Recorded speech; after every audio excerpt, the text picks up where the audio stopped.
And a very good evening to you out of Guyana. Welcome to Politics 101 or midweek edition. Today, of course, is Wednesday, December 28th, the week after Christmas. It was a long weekend, the usual Saturday and Sunday, and then we had Boxing Day falling on a Monday, and so there was the holiday for Christmas on the Monday, and then holiday for Boxing Day on Tuesday. So we're coming out of a long weekend in Guyana. I know in other parts of the world it's somewhat different, but it's this week in between Christmas and New Year's. It's always a truncated week. And those of you who are taking time out to join us after being away for a week, thank you very much and welcome to Politics 101. Please do the honors.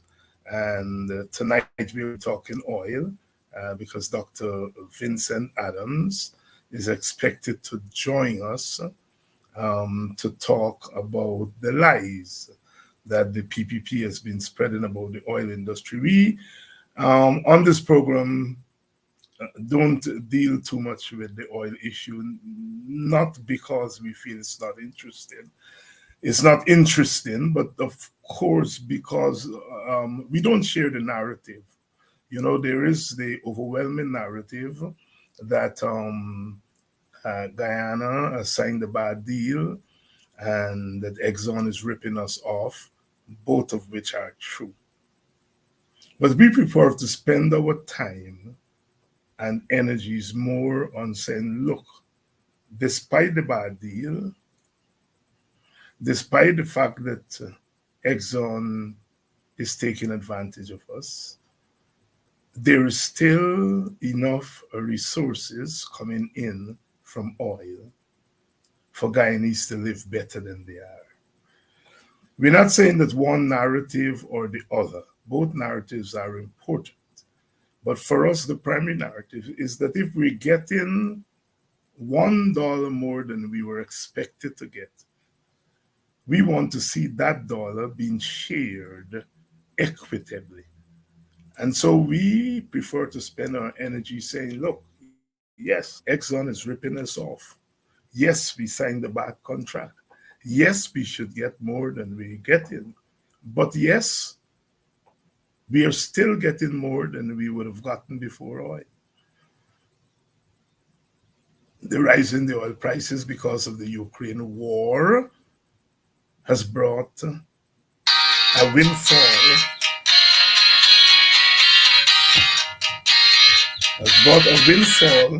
to has brought a windfall to our country, and we are saying that that windfall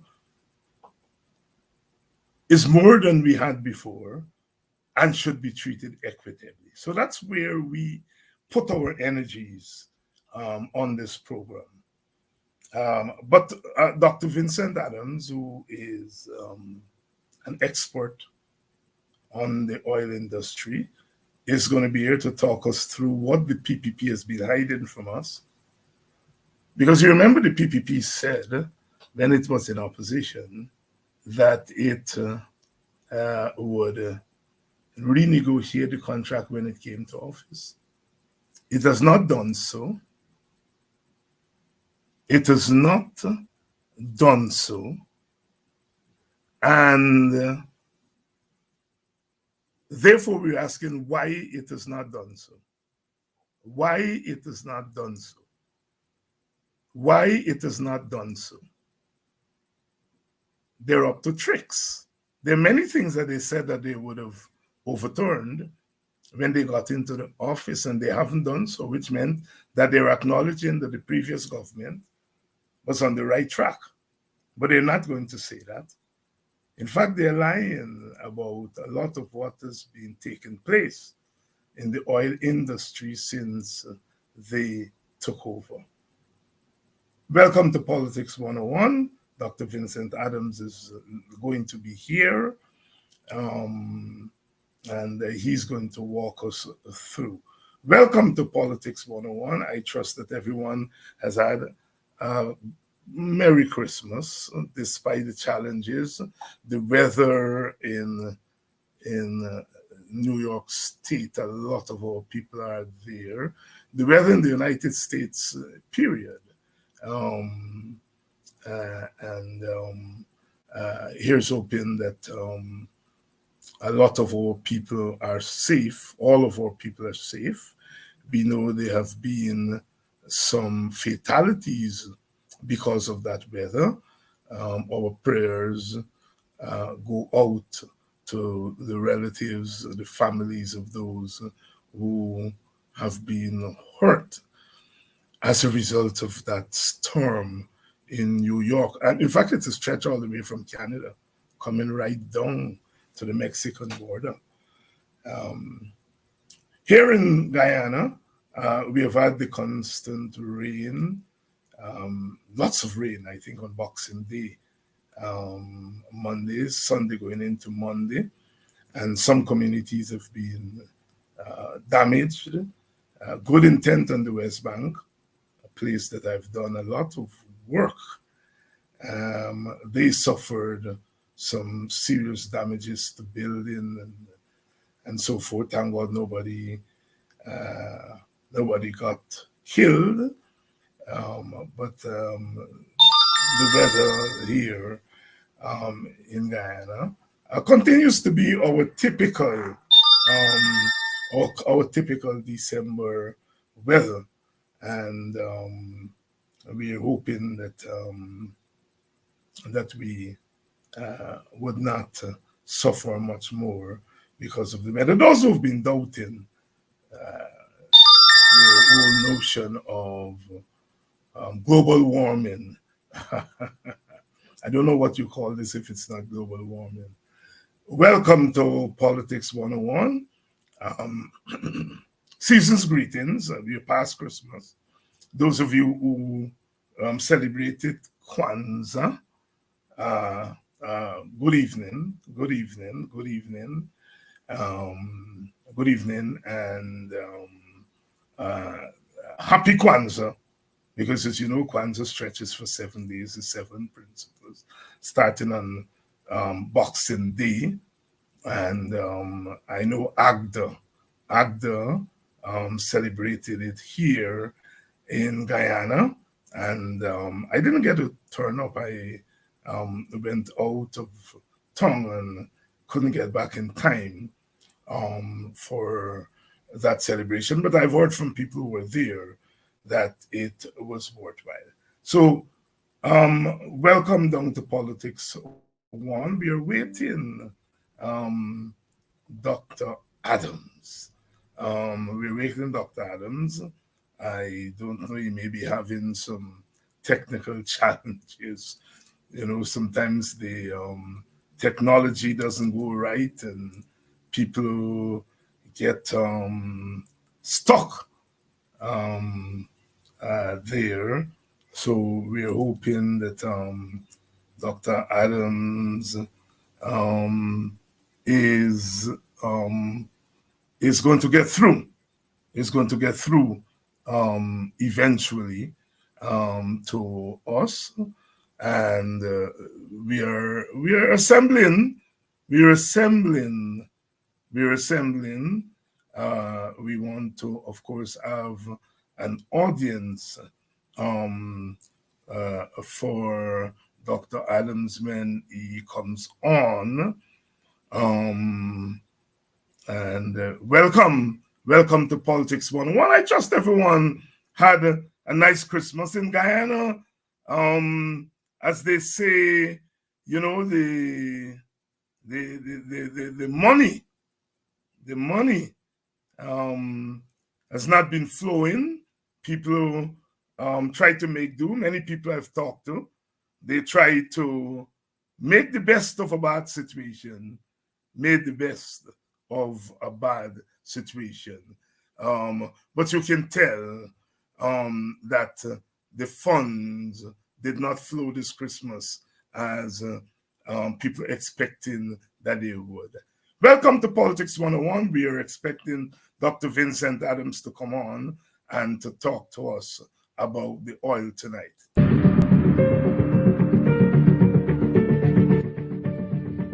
You know, people ask me all the time, why do you do this? Why do you not retire and read books and write fancy academic papers? And I say, yes, that is also important. But what is more important is that I was given an opportunity to read books in the first place, to engage with ideas because of the sacrifices of ordinary people. And so part of scholarship must be given back to the people in the form of public engagement. See myself as a public scholar, what we call an activist scholar or a scholar activist, who's always trying to use the knowledge that is gained from reading books, from observing people in their communities, in their society, and giving them back, in the words of a UC Guyana, giving them back to the people as a political nourishment and by extension, cultural nourishment. That's what I'm about. It's about being that public scholar whose work is not just confined to the classroom, but that classroom is extended to the public space. I'm David.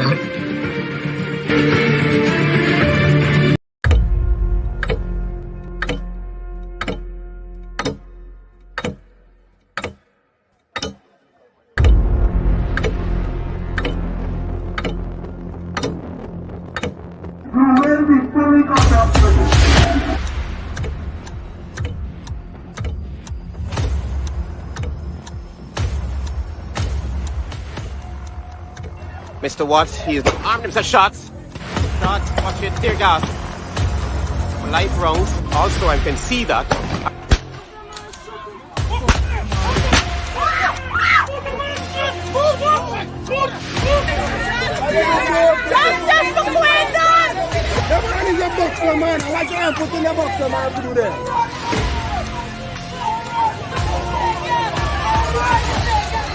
But since my cousin there, no, you come up the East Coast. You listen to me. Right? No, you come up to the East Coast. You listen to me now. You gotta listen to me too, man. I am listening to Right? you. Now, I see you on the East Coast. The day when they get a protest of them, the next day, that's when you see one bigger heads come up to talk to my family. Right? And that's bad. If we didn't do a protest, we want to see nobody for justice. You see? I'm not holding back nothing. I'm not holding back nothing. I just need justice for my family.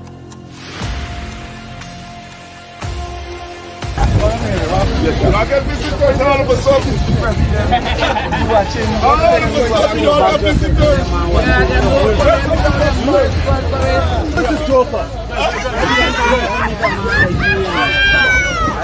Who is that Joker? That piece of plum.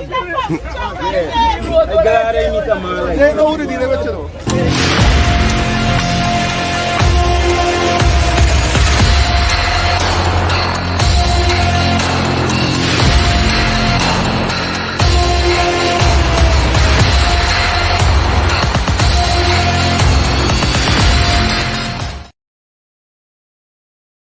Welcome back to Politics 101. Just taking you down memory lane. It's been quite a year. It's 2022.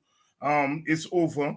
Do you realize that it was a year ago on this day, not the date is tomorrow, the 29th of December, when the PPP muscled the Natural Resource Fund law through Parliament some of you were there in front of the Parliament, the National Assembly. Some of the members of Parliament who protested inside of Parliament have been suspended. Some of them are still suspended. They have not been paid and so forth. It was on the 29th of December that happened. So we started the year on that bad note. And we are now ending the year on perhaps a worse note. We saw what happened with the vendors just before Christmas. We saw the charging of the mayor of Georgetown and Sherrod Brown, our brother Sherrod, our brother Hubert Narain. So the government started the year assaulting the people of Guyana, and they've ended the year in the same way. They started the year in passing a natural resource fund law that gave and gives ultimate power to the president and the government. That's how we started 2022. And we're ending the year with them using that power that they took at the end of last year to spend the money that is coming through, like we say in the old days, a drunken sailor. Spending the money not on policies to empower the people, not on policies that are aimed at ending poverty, not on policies that are aimed on closing the gap between the different ethnic groups as far as wealth is concerned. Oh no. Oh no. Spending the money, as the opposition argued a year ago, spending the money on their friends and on their petty promises to their friends, not spending the money equitably, whether it's between and among the various social classes, or between and among the various ethnic groups,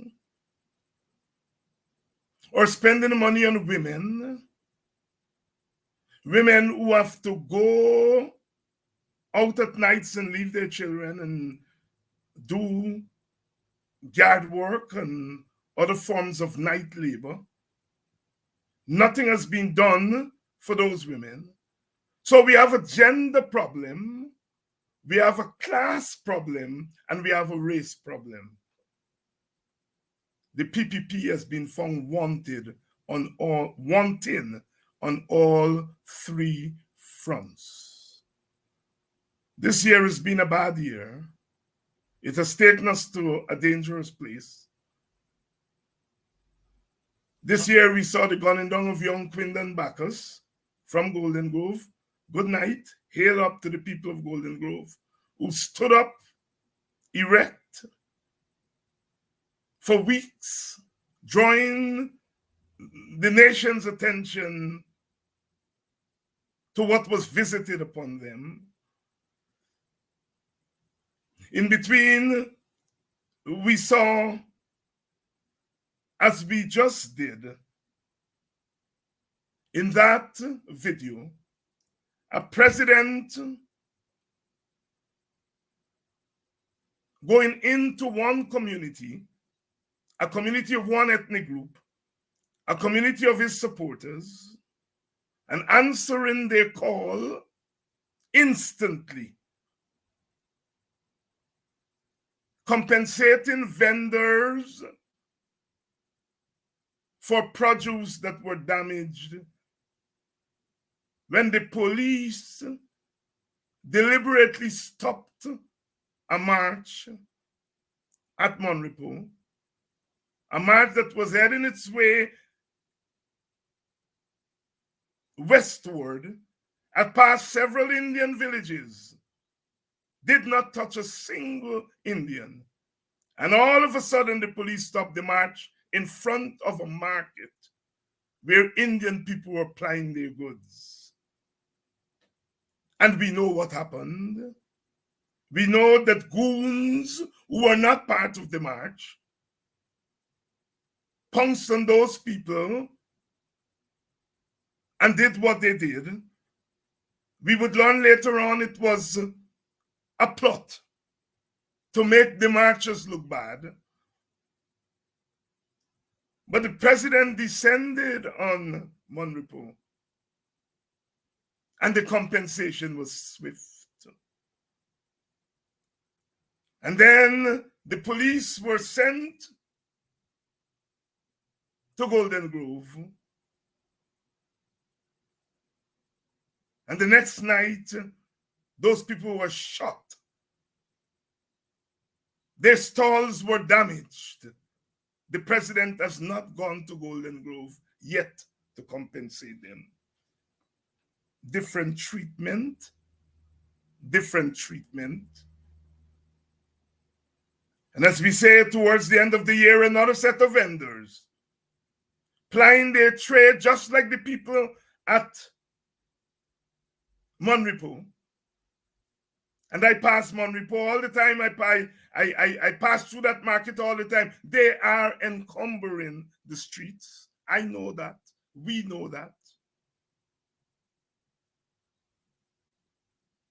But yet, the president's government were to pounce down on vendors of another community, another skin color, charging that they're encumbering the road,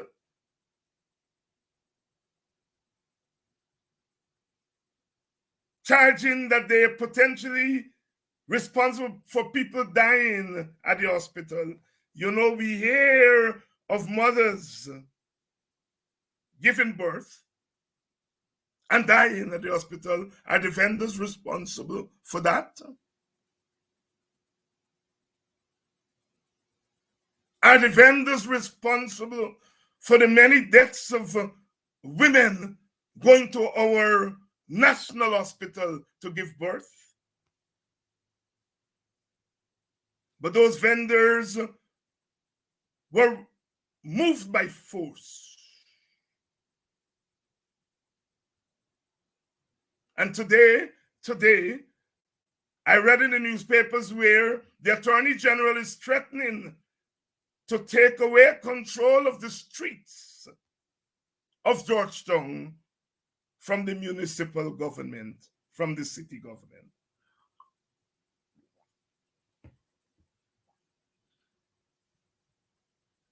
The Attorney General says correctly that when the municipal government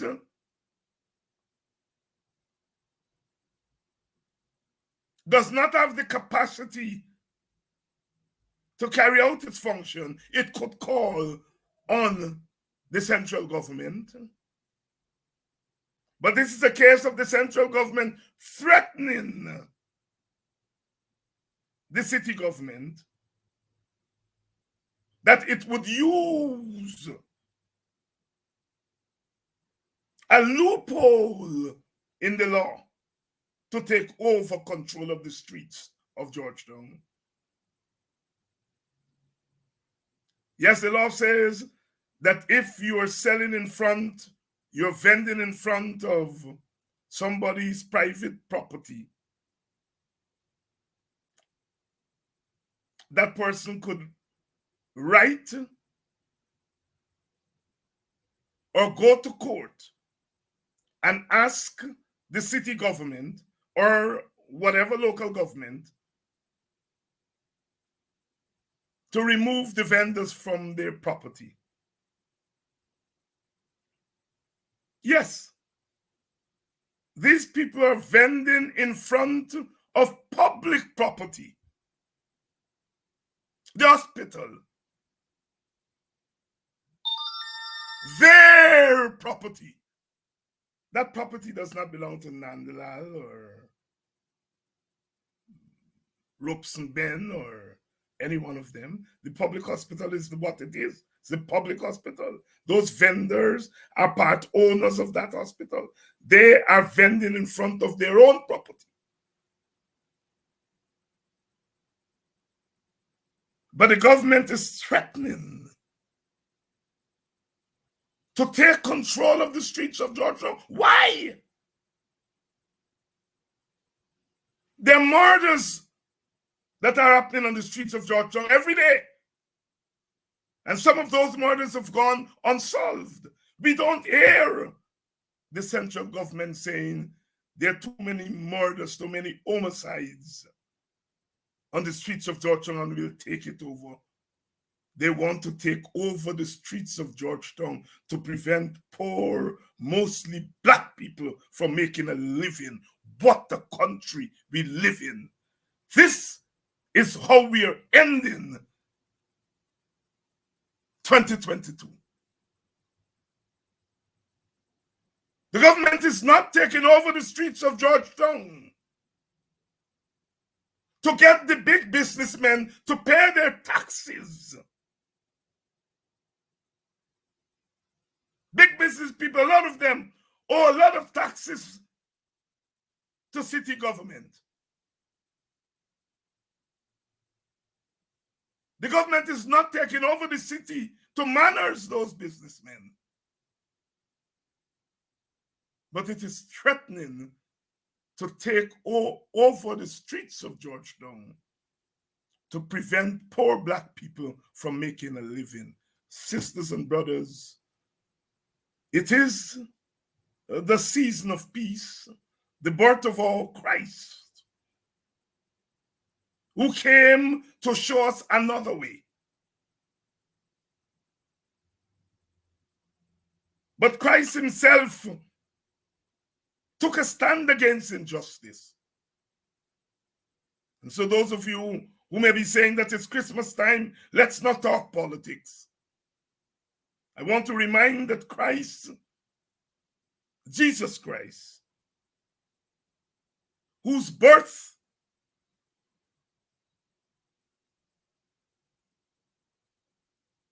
we are recognizing at this time, stood strongly against injustice. May I repeat,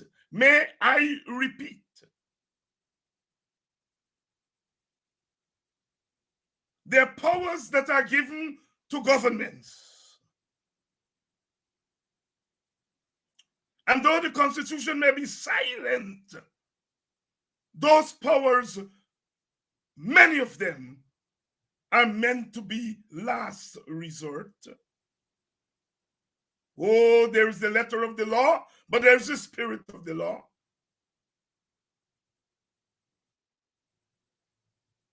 Those who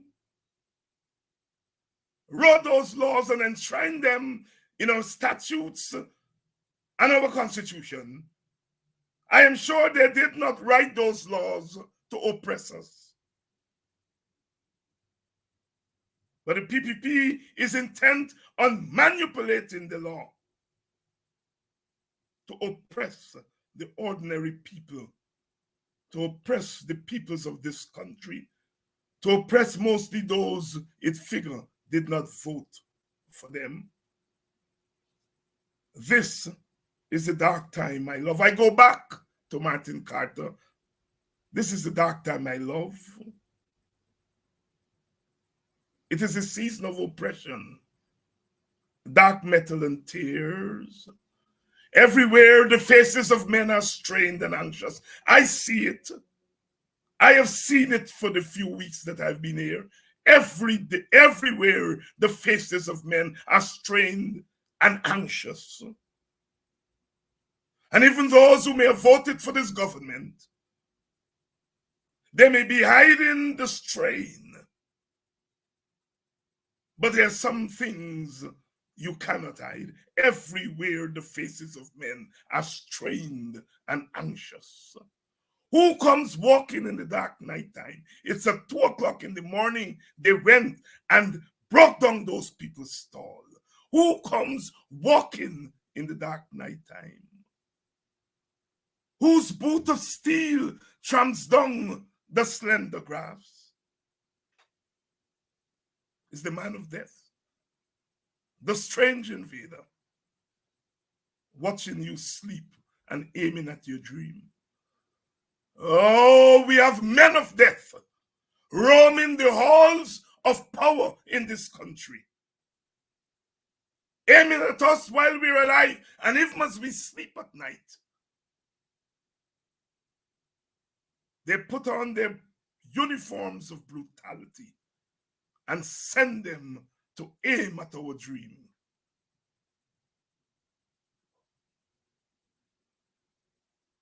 "2023 must be the year of the turn. It must be the year of the turn. It must be the year that our voices must sound so loud that it would shake the mountains." Dr. Martin Luther King, in his last speech the night before he was murdered, he said, "I'm not fearing anyone now. I've been to the mountaintop and I've seen the promised land. I may not get there with you, but I'm sure you, my people, will get there." We are optimists. We have always been optimists. We had to be optimists. To negotiate and overcome slavery, and then indentureship, and then colonialism, we have to be optimists. I notice my guest is here with us. And like I said, we also are concerned about oil and what's happening. Our emphasis here is different, because we are talking about what the government is doing to make the bad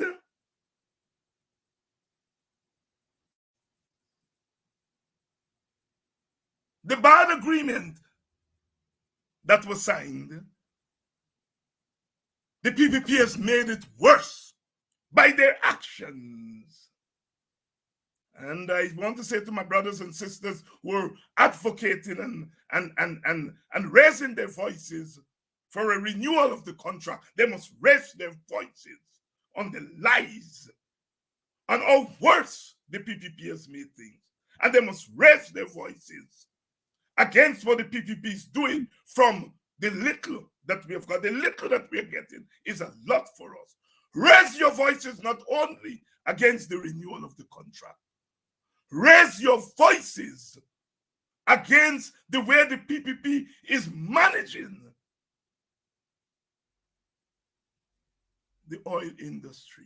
Raise it against the way they are distributing the resources that's coming. That's what Politics 101 is for.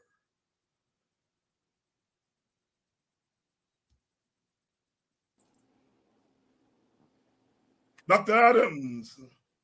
Hi, David. How are you doing? Hey, sorry. I am surviving by God's grace, as we say in the village. And you know, whether you're a believer or not a believer, you believe in God. That's one thing you can tell human beings. We can call ourselves atheists and agnostic and all kind of story. But Absolutely. at the end of the day, we cannot escape God. So I'm surviving by the grace of God. How was your holidays been? Oh, it was great. You know, we had a little bit of cold spell, but I'm farther down south. So it was cold, you know, with a little bit of snow. So, you know, I had my kids and grandkids around me. So, you know, we had fun indoors. So it was really, really nice, you know. And of course I wish I was in a warmer climate down in, you know, back home in GT, or Linden, but you know, it worked out really well. Well, in the age of the internet and globalization, you don't have to be physically in a place. That's you know, true. Langston Hughes has this poem. He says, Africa is on my mind. So Guyana, I know it's on your mind because I've been reading. Absolutely, 24/7. There you go. I even dream about it. Believe it or not, you know, I go to bed. You know, I mean, I really lose sleep about it sometimes. You know, it's not good. You know, we have we have such a great opportunity to, and I've always said, even before we even discover oil, we've got so much natural resources and climate and everything else, no disasters. We've got food, we've got water, that most countries in the world, the richest countries in the world who are in the desert, they envy us. So here comes this oil bonanza, and with a population of a very small population. And I always said that we should be the richest country on the planet, and oil was a gift to us for us to do that. But but we are not. First of all, the rule of law. You cannot have a country. I don't care what else you do. I don't care how much money you have. If you're not following the rule of law, you do not have a country. And that's one of my biggest issues. That we are allowing Exxon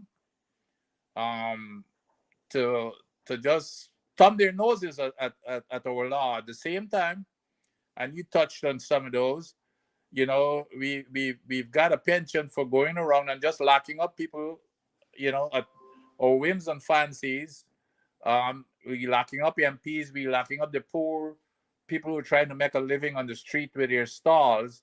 But then Exxon, the big powerful Exxon, we are somehow afraid to even touch them, and they're violating, David. I've been shouting from the mountaintops. They are blatantly violating the laws of the land. We are operating those ships offshore. The permit itself says and the permit is the law of the land. The permit says that thou shalt have parent company guarantee and insurance for any size spill. Those are the words. I wrote it in the permits myself. And you know what was interesting there?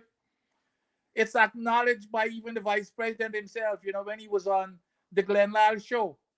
And Glenn asked him about full coverage. Chief, how about full coverage? He said, yes, we have it. And somebody probably gave him a clue that this question might be asked. And the Honorable Vice President pulled out his phone and read the clause that I'm talking about. I almost fell out of my chair. However, the law says you have to have a parent company guarantee and an insurance. Now, they claim that they've got a $600 million insurance, but there's no parent company guarantee. There's none. So it's against the law. And now what a parent company guarantee is, it's, first of all, it's not costing them any money. All it is saying, Exxon, if something happens and it's above that $600 million, you will cover anything over and above that $600 million. And all you've got to do is sign a guarantee saying that you're going to do that. That's all you've got to do. Now, you tell me, David, or anybody with a little bit of common sense, why wouldn't Exxon want to sign that? The only reason that anybody can come up with, the conclusion that you have to arrive at, is that Exxon is saying that, hell, if this cost is too big, I ain't going to want any part of it. I can pack up and leave. That's the only reason, because it's not costing them anything. So that is the issue. But we are allowing them to operate, and nobody has any problems with them operating. Environmental management comprised of basically, three parts. First of all, put whatever is in place to protect you. And the first thing you do what is called an environmental impact assessment, David. And what that is the Bible of the dangers or the hazards that exist in that operation. Okay? It's sacred. And whatever that says, you do not interfere with it unless you go through a process to change. You know what they've done? The environmental assessment says you cannot operate the Liza 1 above 120,000 barrels per day. You know what they did as soon as I left? They up it now to 150,000 barrels per day. You remember what I told you? That number is sacred. And those are the exact words, the safe operating limit.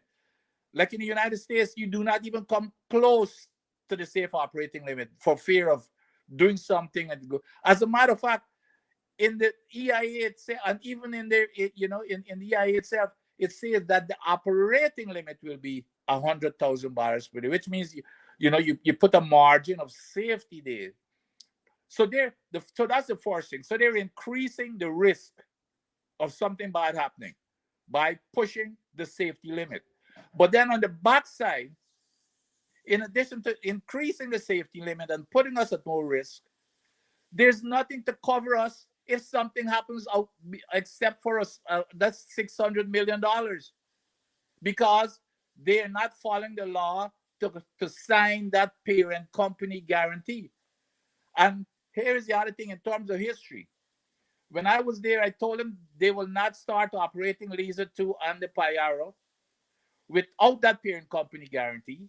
And up to August of 2020, when I was there, I told them that I'm not signing off in the Payaro until we get that guarantee. Well, of course, I was removed right there and then in August. They threw that parent company guarantee that we were negotiating, and we were close for them to sign it because they didn't want me to hold up their permit. They threw that aside and immediately went ahead and signed off on the Payaro and allowed them to start operating. Not only did they do that and got rid of me, they got rid of the EPA attorney that was negotiating that document. So here again, I want to know, David, the government seems to be, and the police and everybody seems to be anxious to lock up everybody, the normal citizens. Why aren't they locking up Mr. Rutledge and his other Exxon cohorts for violating the law? By the way, that is worse than any MP going out and sitting down or under a truck, or vendors who are trying to make a living, because that would impact the entire nation.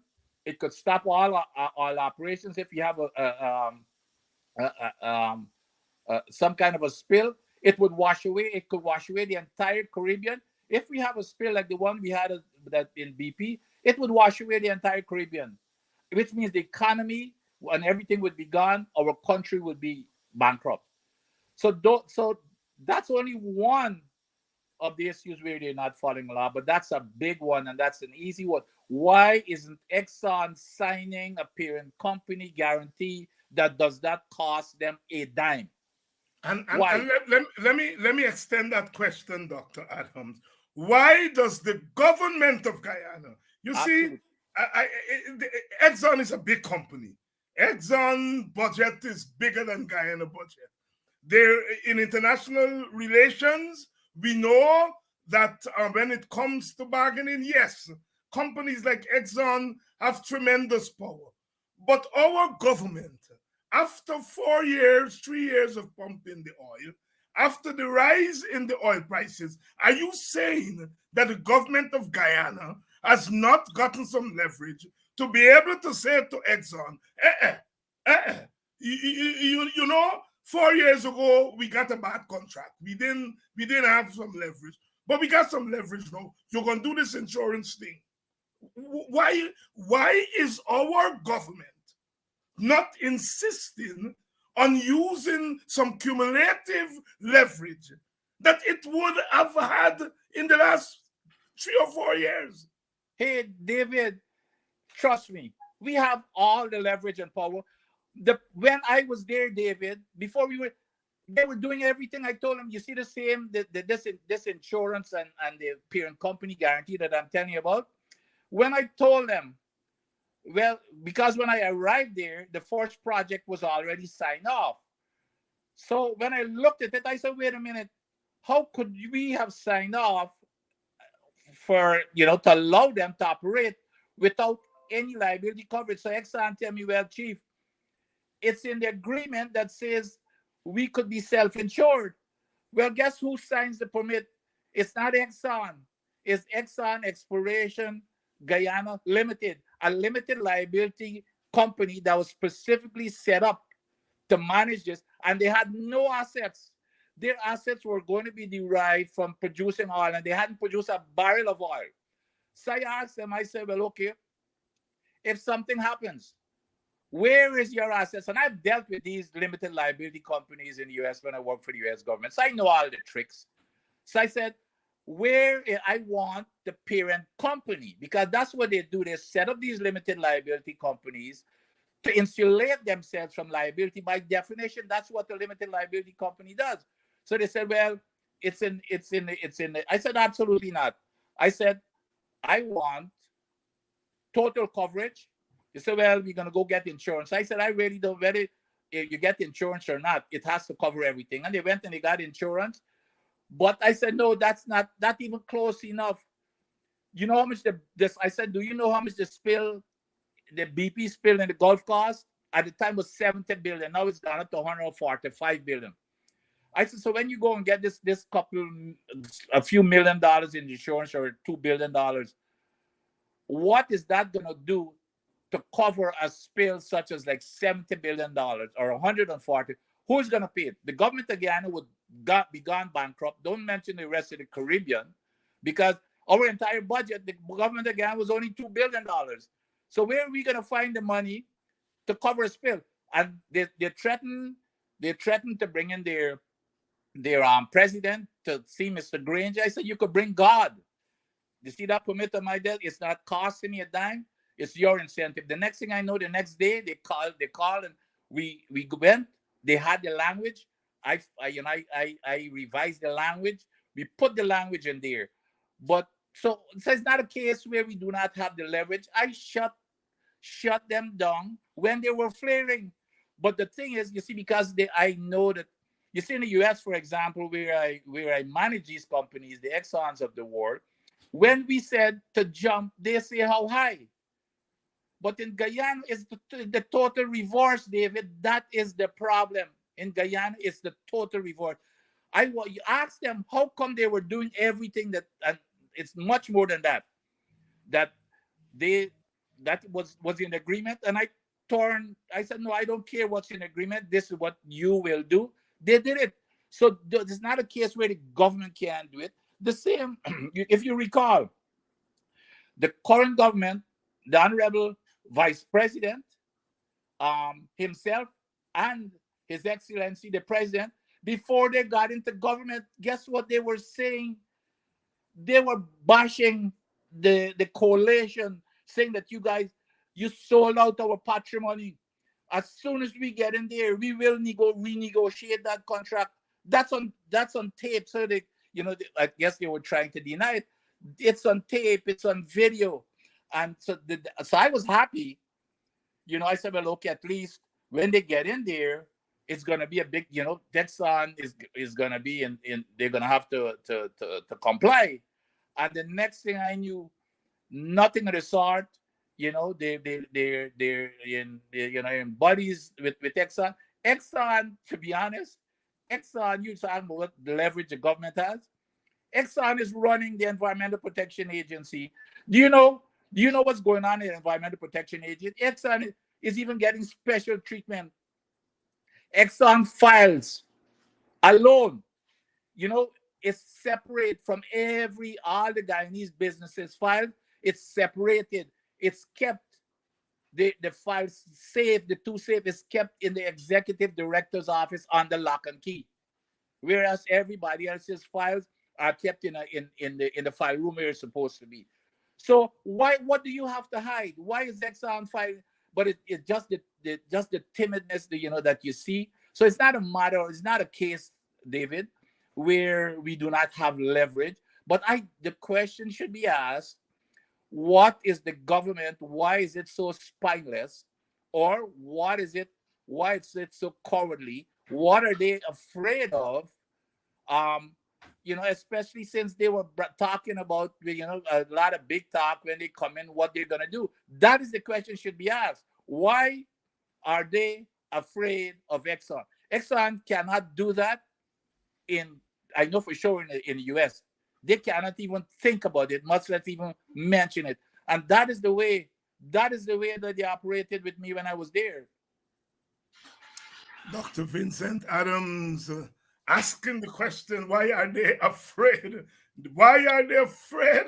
They're afraid because the people who are benefiting from the situation are the people who have to finance them into power, and they are prepared now to put Guyana at risk so that those people can make some money. That's why they're afraid. It's a deliberate fear that they've imposed on themselves. Doc, look, all right, so they said the initial contract was bad. They say there are things in the agreement that they can't do. Now we have some new oil blocks, and they say it's going to be a new story. It's not going to be the old story. Is that true?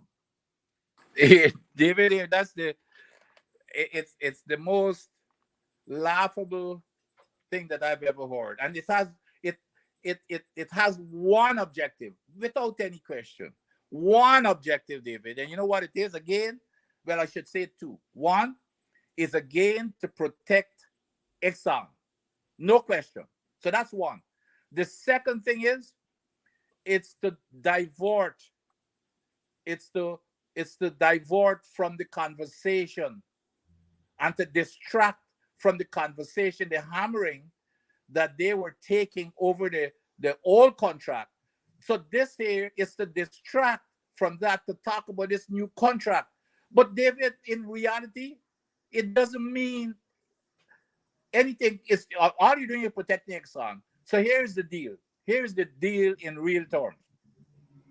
We've already discovered 11 billion barrels. That's Exxon take. So Exxon has already gone with the hog of the discovery.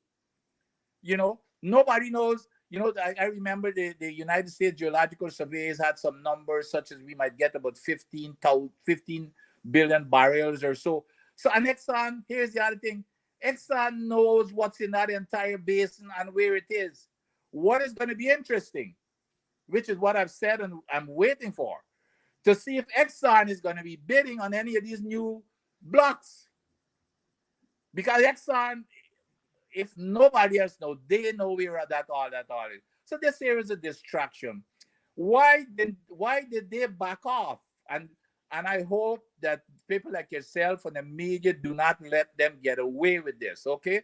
We've got to keep talking about renegotiating that contract that they were the chief cook and bottle washer who criticized that contract. And matter of fact, David, for full disclosure, I was the first one who started criticizing. Even so, this has nothing to do with politics. I tell the people this all the time. I was the biggest critic of the coalition government about that contract, and you can go check. Since it started with an article that with an exclusive interview that I had with the Stabrook News on February the 4th. It was a front page news article that said renegotiate and take a signing bonus of $1 billion. You could go. It started since February of 2018 when it wasn't popular. So I was the first person, and I continued even when I was working for the government. So this has nothing to do with my politics. Okay? So I want to know why, with all of the big talk that they had, why are they now trying to get out of this buying and talk about this new stuff that doesn't mean anything? And here's the third thing. A lot of local people would like to get on board now, which means that those people they cannot afford. So Exxon, the big rich behemoth Exxon, who could afford to get on board and spend billions and make hundreds of billions, so they've gotten all the hog. So these new investors now, a lot of Guyanese are interested. I got calls from Guyanese who are interested. So now they have got to pay a big price. So you've priced our local Guyanese businessmen, even in the diaspora who wants to get involved, you've priced them out of the market. Even though there's a little bit that is left, maybe, you've priced them out to the market. So that's what this is all about. It's a big gimmick. So I'm preaching with you guys. You cannot allow them to get away with this hoax. It's the distract from the real issue, which is renegotiate the contract. And here's another thing, Dave. There is a clause which I've continued to mention in the contract that says a renegotiation of the contract is allowed as long as both parties agree. But the problem is we have our government doesn't even have the nerve to ask Exxon for renegotiation. Never even approach them. So why are we afraid of that? Exxon doesn't own that oil. They don't own it, but they're behaving as if they own the government. That is the problem. That is a major concern, not only to me, it should be a major concern to every single Guyanese. Thank you very much, Dr. Vincent Adams there, walking us through the developments in the oil industry. As I said earlier in the program, we started 2022 with the passage of that controversial Natural Resource Fund, and we're ending 2022 with some of the very questions that were raised then, some of the fears that were expressed at that time when that law was passed. Dr. Adams, are we reaping what the opposition and other independent observers warned with the passage of that Natural Resource Fund 1 year to tomorrow, from tomorrow? No.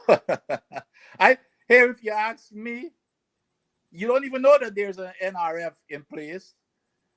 Is it functioning to start with? Because first of all, it's totally controlled, and it was never intended to be controlled totally by the government. You recall, David, they had struck a deal where, well, of course, in the past administration, they had, I think, 18 or 22 members that represented the entire broad cross section of the community, from the little kid. I mean, every single organization, civic and otherwise, had a representative. They squashed that. That's okay. They decided they were going to have, I don't know how many are there right now, 5 or 7, whatever it is. There was an arrangement with the opposition that the opposition would be allowed to have, 2 or 3 on the committee. It so happened that I was the first name that the opposition put up, and not because of my politics, by the way. It's because of my expertise in the field in both petroleum and environmental. So here it is. What's the first thing they said? Well, I don't have a finance background. Well, here I was working at the highest level of the U.S. government, managing hundreds of billions of dollars in budget, and then I went to MIT Business School, and Sloan Business. So when that was put to them, now guess what they said? Well, he doesn't have a law background. In the meantime, none of their nominations had any law background. So the coalition said, well, how about Christopher Ram? He's a lawyer. They said, no, they come up with something. Well, of course, so the opposition has nobody in there. So it's one side. And then all you hear is they've made several drawdowns, by the way. I think they're up to now 1.2. They've drawn down almost everything, if not everything. So your question, David, I don't even know if it has any relevance because it's non-existent. Right. It's non-existent. So in terms of its performance, I don't know how you multiply 0 by anything to come up with a number. So but that's where we are. But David, here's another thing, David. I want to get into this. I'm telling you, when I saw what they were doing with these billboards that they're setting up all over the country, that's an affront. That's an affront to all. That's a propaganda. Those billboards are all about propaganda. And guess what it's saying? That we're getting 52%. It's a blatant misrepresentation. They're saying we're getting 52% of the profit. Folks, believe me, we are getting 14.5%. They're getting 85.5%, which means that they're getting 6 times what we're getting. But they're putting up this thing here. They're playing shenanigans with math. They're playing I like to call hula hoop type of mathematics with us, because it says, yes, we're going to get 50% of the profit, except that the profit is 25%, and 50% to 25% is 12.5%, plus 2% royalty. We're getting 14.5%. So they're misrepresenting what's there. So the other thing, David, about that billboard, they don't tell folks that we may never get to the point where we would ever get anything over the 14.5%. And here's why. Here's another thing that, and I'm going to try to make this as simple as possible, that people need to know, because I don't think it's plain enough. This 75%. You remember what I said? They're saying it costs 75% up for operating, right? So they pull out for every 100 barrels, they pull out 7. So that 25% that is left, that's what's split. But David, we do not know how much it's actually costing us. Do you know if it's costing us really 90% or 95% or even 100% cost? But here is the trick, David. They're putting the 75% only for accounting purposes. Okay? So let's say it costs 90%. That 15%, that extra 15% over the 75% goes over into the next month. And it goes over and over, and every month it adds up. David, I'm sure you've got credit cards. So look at your credit card. Every month, your credit card bill comes in and says, just pay me $25 for my credit card. But every month you're shopping $100, $200. So guess what is going on? That extra money is going into that account, so you're never gonna pay it off. So that is the trick. And on top, so you're paying interest on that amount. The other thing is the ring fencing. They have gotten an open checkbook to spend money as they please without the government input. So they can go and spend money on anything, like the pipeline and everything else. Everything is gonna. So let's say, for example, you're producing Liza 1 and 2, and they decide to go explore all over the country. But all of these wells, and one well alone is probably costing about $100 million US. So if they drill 100 wells or more than 100 wells, and those wells come in dry, that cost is going against the ones that are producing. In no kind of project management do you find. So that's the ring fencing. So it's not ring fence. So when you add the extra over the 75% that goes over every month, and then when you add no ring fencing with the additional cost that comes in, and then when you add the interest to all of the loans that are being taken place, you would never be able to pay down that debt. And the thing is, you see this audit that we're talking about, we have no capability of auditing anything. So whatever Exxon tells us, that's what we've got to accept. And trust me, they have got a reputation all over the world of taking advantage of these countries. Here's what I want them to put on the billboard. If they're going to put stuff in the billboard, first of all, they need to tell the people the truth that it's 14.5%, and they're getting 6 times what we're getting. They need to put on that billboard, David, that tell people about all of the lawsuits, and this is well-published data, that are pending and they've lost, which alleges fraud. And those are the words, those are not my words. Those are what's reported. Alleging fraud, consistently alleging fraud by Exxon. And guess what the fraud about? Not reporting accurately, or reporting fraudulent information to the home government. That's what in Nigeria, in the US, they lost a big case in the US, as I remember. So let them put that on the billboard. Let them put on the billboard that they're putting this country at risk by exceeding the safe operating limit, which increasing the risk of a spill. And on the backside, they do not comply with the law that says you have to have parent company guarantee. Here is a company. Let them put on the billboard also that how grateful they are to Guyana, to bringing them out of financial ruins. This was a company who was dropped from the Dow Jones Industrial Average of the top 30 companies in the US. They were dropped.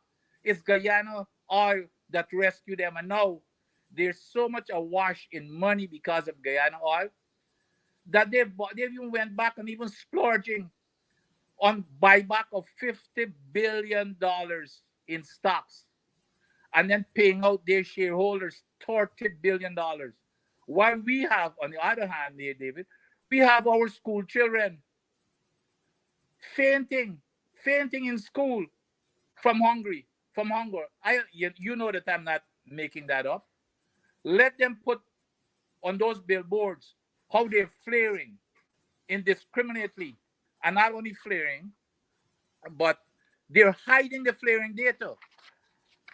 I want to know, David, why are they hiding the flaring? If you go to the government website, because apparently Exxon reports all of their production data, and then it was one hoopla after another because they were under pressure. They're not disclosing all the production information. So the minister one day got up and said, "Oh no, we've got the information now on the website." When you go on the website, David, they put how much oil they're producing and all this stuff.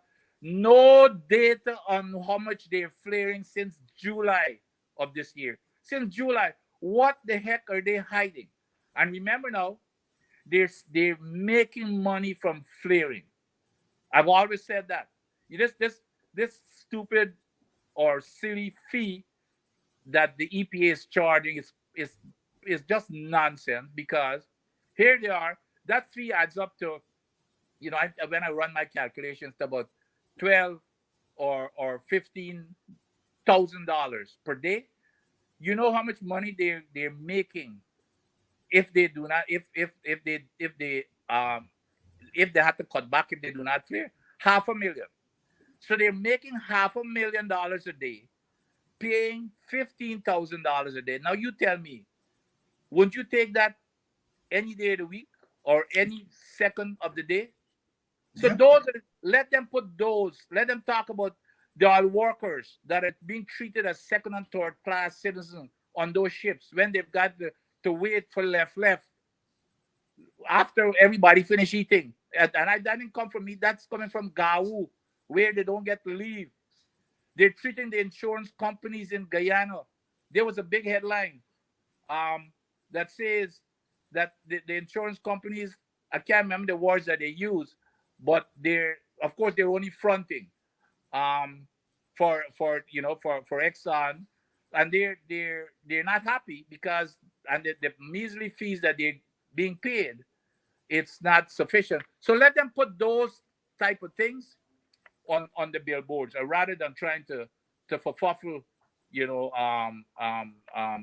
local folks, and taking advantage of the fact that there is very limited knowledge of the people of Guyana. So that's what they're doing. They've got a bad reputation, David. There's no question. I'm not making this up.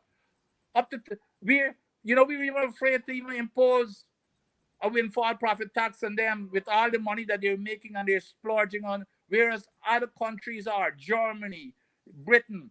And now in today's, I saw an article today where they filed a lawsuit against the European Union for imposing a windfall profit tax. It's greed, David. It's greed. They want to make all the money, but nobody else will make it. That's what it's about. Dr. Vincent Adams there giving us the statistics and giving us the story behind the billboards. Dr. Adams, thank you very much for coming on. We missed a little bit of time because of some technical difficulties, but I think we caught up because we've gone 15 minutes over our time. We'll have to get you back as quickly as possible. So, absolutely, because there are a couple of things that I wanted us to touch on that we did not get to touch on. But thank you very much. And here is wishing you and your family and your inner circle a happy new year. In the traditional sense, in the larger economic and political sense, we can only hope that the new year brings better news from the oil front. Thanks, David. And And same to you and all of the listeners. Wishing you folks all the best. I still had a great Christmas. We had our pepper pot and garlic lamb, and we bake our bread. So I still enjoyed my Guyana Christmas in a way, but it could never be like home. So I envy you folks in that respect, but I wish every one of you really good health and happiness for 2023 and beyond. And hopefully, I'll be down there to enjoy beautiful Guyana. Thank you very much, Dr. Vincent Adams, giving us all the information we need. But the most important actor for us Guyanese here is the government. Exxon, they say you catch Paku, you bossy back, and you pack salt inside. And that is exactly what is happening. The government of Guyana is the Paku here. And our entry point as Guyanese is the government of Guyana. And we're going to use the information we get from people like Dr. Adams in order to show that our government is incompetent, it is dishonest, it is anti-national, and it is prepared to allow a foreign company to do what it likes, so long as its little friends are making money. So it's not just the incompetence, it's the dishonesty and the political dangerousness of a government which promised to do better, but is doing worse than the government that was there before. Good night. I'll see you all tomorrow night for our last program of the year. We're going to be taking a look at what transpired in 2022. And as I said earlier in the program, 2023 has to be the year of the turn. The year of the turn. We cannot continue like this. 2023 has to be the year when we turn all of this around.